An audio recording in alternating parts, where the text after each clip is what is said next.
आज का हमारा टॉपिक है इंडस्ट्रियल स्टैंडिंग ऑर्डर्स एक्ट 1946। इसके पहले हमने काफ़ी सारे इंपॉर्टेंट एक्ट्स ऑलरेडी कवर कर लिए हैं।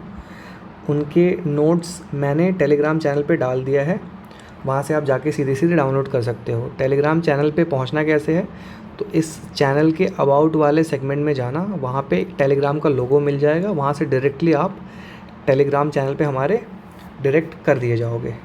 तो let's start the topic without any further ado.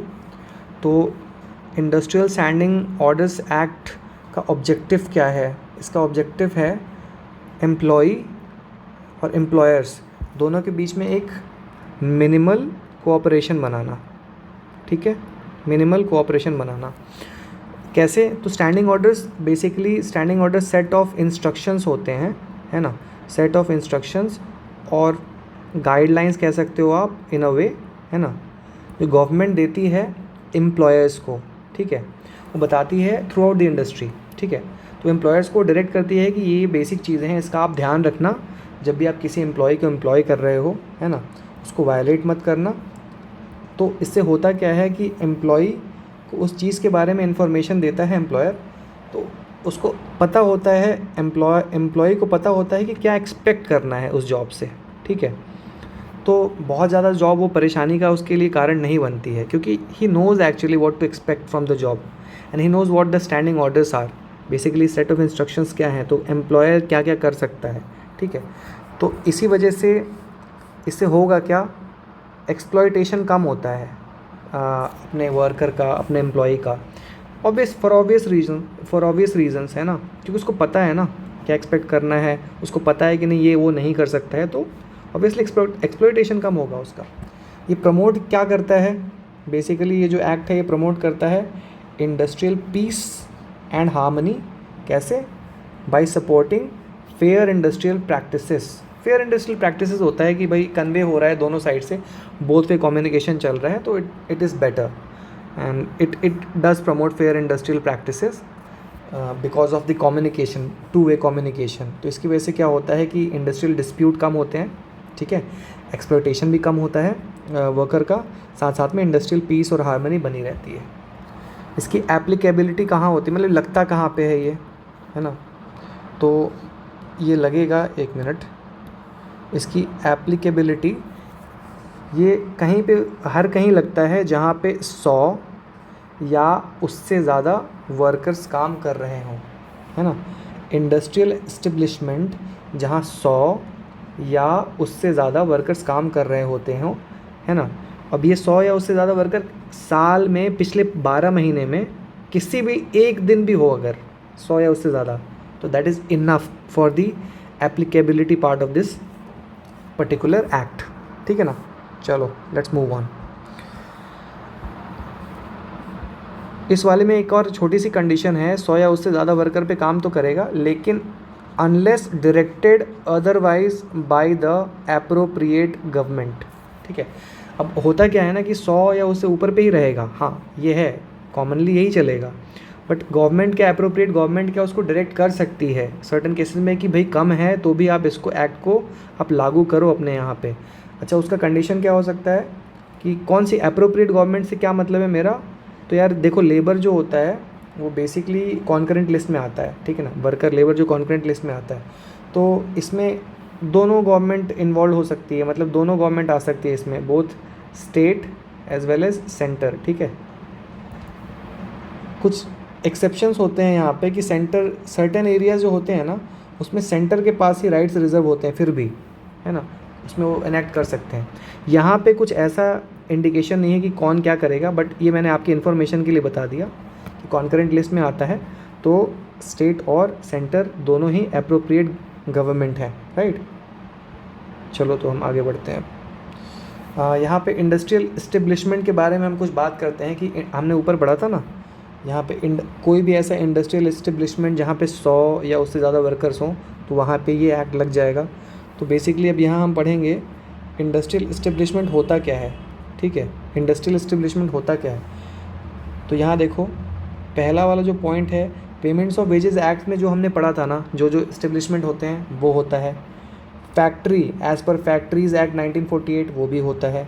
Workman as per industrial dispute act 1948 जो उस वर्कमैन की डेफिनेशन में आता है इस एक्ट में, इंडस्ट्रियल डिस्प्यूट एक्ट में वो भी होता है, ठीक है। इस्टेब्लिशमेंट ऑफ कॉन्ट्रैक्टर्स, ये मैं बता दूंगा इसका क्या फंडा है कि कई जगह मतलब मोस्टली ऑर्गेनाइजेशंस में तो डायरेक्टली रिक्रूटमेंट होता है, उसके थ्रू सब लोग जाते हैं। जैसे आपका एग्ज़ाम होगा, रिक्रूट होगे, पर्टिकुलर प्रोसेस फॉलो किया जाएगा और आप जाओगे। लेकिन कुछ ऑर्गेनाइजेशन ऐसे होते हैं ना, या फिर कुछ ऐसे इस्टेब्लिशमेंट होते हैं जहाँ पे कॉन्ट्रैक्टर्स बहुत सारे, जैसे ये है ना, ये बहुत सारे वर्कर्स हैं, वर्कर 1, वर्कर 2, वर्कर 3, वर्कर 4, है ना, और इसका एक ओनर है ना, कॉन्ट्रैक्टर है, ठीक है, और इसको हम कहते हैं इस्टेब्लिशमेंट, ठीक है। तो अब ये कॉन्ट्रैक्टर क्या करता है ना, इन वर्कर को सप्लाई करता है दूसरे इस्टेब्लिशमेंट को।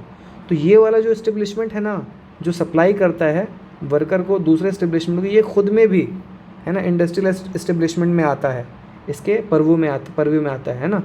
तो बस इसलिए मैंने ये बता दिया आपको एक्सप्लेन कर लिया कि थोड़ा सा कन्फ्यूजिंग होता है इसका एक्सप्लेनेशन, है ना। अब हम आगे बढ़ते हैं। इसमें नोट देखना, इसमें नोट मैंने यहाँ पे बनाया है, ये देखो नोट दिया है मैंने, क्या है कि इसमें कौन कौन लोग नहीं कवर होते हैं, कौन कौन नहीं आते हैं, है ना। इंडियन जो फोर्सेस है हमारी, नेवी, एयरफोर्स, है ना, आर्मी, वो नहीं आती, पुलिस नहीं आती, इसमें प्रिजन सर्विसेज में जो भी होता है प्रिजन से रिलेटेड वो नहीं आता। मैनेजेरियल अगर रोल है तो वो नहीं आएगा, और अगर सुपरवाइजरी रोल है तो भी वो नहीं आएगा। बस इसका कंडीशन ये है ना कि अगर इस रोल में कोई है ना, सुपरवाइजरी रोल में है, तो उसकी जो सैलरी होती है ना वो 10,000 से ऊपर होनी चाहिए। अब 10,000 से अगर नीचे हो गई ना सैलरी, 10K से अगर नीचे हो गई सैलरी, तो खुद ही वर्कमैन की कैटेगरी में आ जाएगा, ठीक है। तो फिर वो आ जाएगा वर्कमैन की कैटेगरी में, है ना। 10,000 से ऊपर होगी तो नहीं आएगा, ठीक है। ये जो लोग हैं ऊपर में जो मैंने बताया, ये यहाँ पे मैंने लिखा हुआ है, यहाँ देखो, ये लोग वर्कमैन की कैटेगरी में नहीं आते हैं, ठीक है। अच्छा, सर्टिफिकेशन और स्टैंडिंग ऑर्डर्स की हम बात करते हैं। तो भाई जो भी स्टैंडिंग ऑर्डर्स होते हैं ना, जो भी इस्टेब्लिशमेंट बोलता है कि ठीक है हम स्टैंडिंग ऑर्डर्स को एक्सेप्ट करते हैं गवर्नमेंट के, तो बेसिकली ऐसे बोलने से नहीं होता, उसको सर्टिफाई भी करवाना होता है। तो सर्टिफाई करता कौन है उसको, वो करता है लेबर कमिश्नर या रीजनल लेबर कमिश्नर या कोई ऐसा ऑफिसर जिसको अप्रोप्रिएट अथॉरिटी ने अपॉइंट किया हुआ होता है ना। और ये स्टैंडिंग ऑर्डर्स को सर्टिफिकेशन करवाना किसने पड़ता है, कौन करवाता है सर्टिफिकेशन स्टैंडिंग ऑर्डर्स का? हर वो एम्प्लॉयर जो इस एक्ट के अंदर आता है, ठीक है।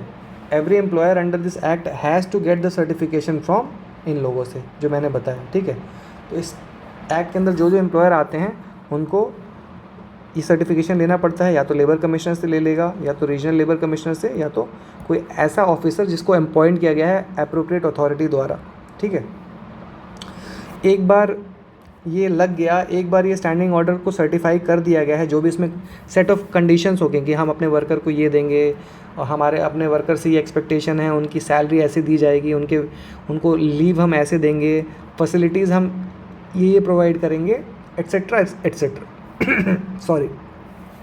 तो एक बार वो लागू हो जाता है ना, तो उसमें मॉडिफिकेशन फिर नहीं होता है। मॉडिफिकेशन अगर आपको करना है, ठीक है, तो कब हो सकता है? 6 महीने के बाद ही हो सकता है। मान लो आज की बात कर रहा हूँ, टुडे, है ना, आज स्टैंडिंग ऑर्डर को ना सर्टिफाई कर दिया, सर्टिफाई हो गया, उसको सर्टिफाई कर दिया किसने? ऊपर के तीनों में से किसी ने, लेबर कमिश्नर या रीजनल लेबर कमिश्नर या कोई और ऑफिसर ने कर दिया सर्टिफाई।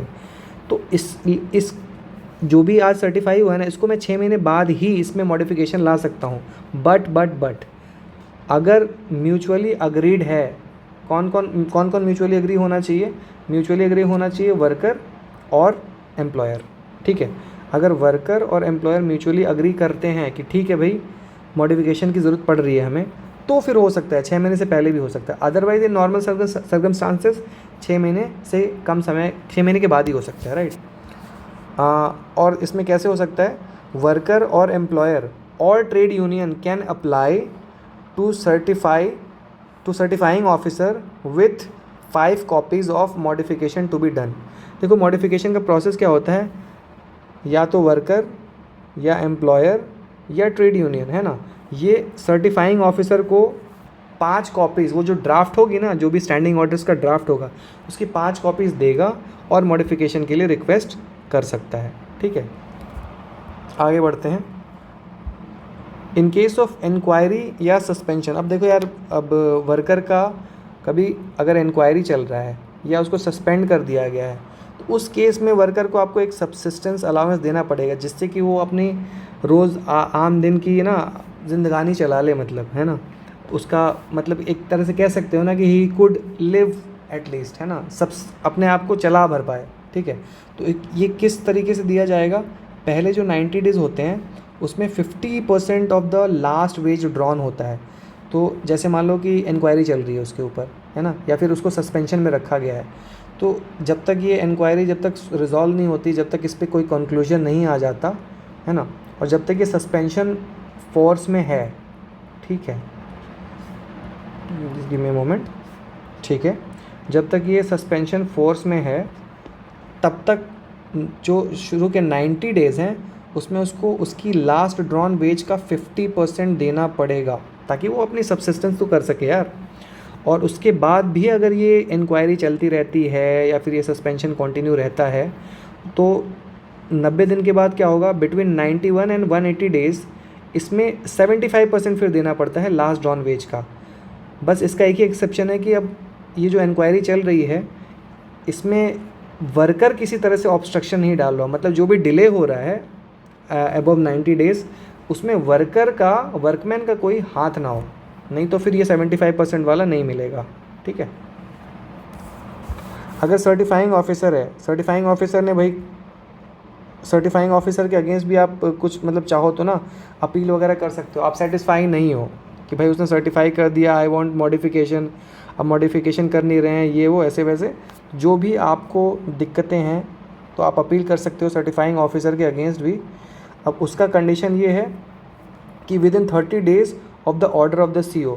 अब क्या होगा कि सर्टिफाइंग ऑफिसर ने कुछ ऑर्डर निकाला, जो भी स्टैंडिंग ऑर्डर निकाला उसको फॉरवर्ड किया, तो उस ऑर्डर के निकलने के विद इन 30 डेज़ ही आपको उसके सर्टिफाइंग ऑफिसर के अगेंस्ट अपील करनी होगी, है ना। अब पेनल्टी की बात कर लेते हैं हम, पेनल्टी क्या है क्या नहीं है। तो पेनल्टी एम्प्लॉयर पे लगती है, ठीक है, और क्या पेनल्टी हो सकती है, 2 केसेस में पेनल्टी इसकी बन जाती है। या तो उसने अपना सर्टिफिकेट ही नहीं बनवाया, मतलब स्टैंडिंग ऑर्डर का ही hasn't gotten his the certificate in the first place standing order का, तो उस केस में भाई 5,000 रुपये ये एक फ़िक्स्ड पेनल्टी लगती है। एंड अपार्ट फ्रॉम दैट अगर कंटिन्यू होता है ये चीज़ कि अभी भी बनवा ही नहीं रहा वो, है ना, अभी इग्नोर ही करे जा रहा है, सर्टिफाई नहीं करवा रहा स्टैंडिंग ऑर्डर्स को अपने, तो फिर 200 रुपये पर डे लगने लग जाता है। ठीक है, पहली चीज़ होगी। दूसरे केस में क्या होता है कि उसने सबमिट कर दिया है या फिर सर्टिफाई करवा लिया है उसने अपना स्टैंडिंग ऑर्डर, तो उस केस में क्या होता है यार कि 100 रुपये का फ़ाइन लग सकता है। और अगर वो कंटिन्यू करता है इसी चीज़ को कि यार मतलब कुछ नहीं मानता, उसमें स्टैंडिंग ऑर्डर्स में कुछ उसने लिख रखा है कि मैं वर्कर को ये दूंगा वो दूंगा, पर वो नहीं दे रहा, तो उस पर 100 रुपये शुरू में लगेगा। लेकिन वो नहीं देता रहता है, मतलब उसको कंटिन्यू करता है, आज भी नहीं दे रहा है, 6 महीने बाद भी नहीं दे रहा है, तो एक सर्टेन टाइम बाद उस पर 25 रुपये पर डे का पेनल्टी लगने लगेगा। ठीक है, इसका इंटरप्रिटेशन, ठीक है, इसका इंटरप्रिटेशन का मतलब क्या होता है, बेसिकली जो भी स्टैंडिंग ऑर्डर है तो उसके दो इंटरप्रिटेशन हो सकते हैं। एक तो एम्प्लॉयर करेगा नहीं नहीं भाई इसका इंटरप्रिटेशन ये है तो मैं तेरे को ये दूंगा, बट एम्प्लॉय बोलेगा नहीं नहीं इसका इंटरप्रिटेशन तो ये भी निकल सकता है, तो मुझे आप ये क्यों दोगे, मुझे तो ये भी चाहिए। ठीक है, इस केस में जब एक डेडलॉक आ जाता है, जब एक कॉन्फ्लिक्ट आता है ना, एम्प्लॉयर एम्प्लॉय के बीच में, तो इसको रिजॉल्व करता है या फिर इसका जो इंटरप्रिटेशन करता है वो करता है लेबर कोर्ट। ठीक है, तो with this I would like to end this session and this act, it's done and dusted. See you.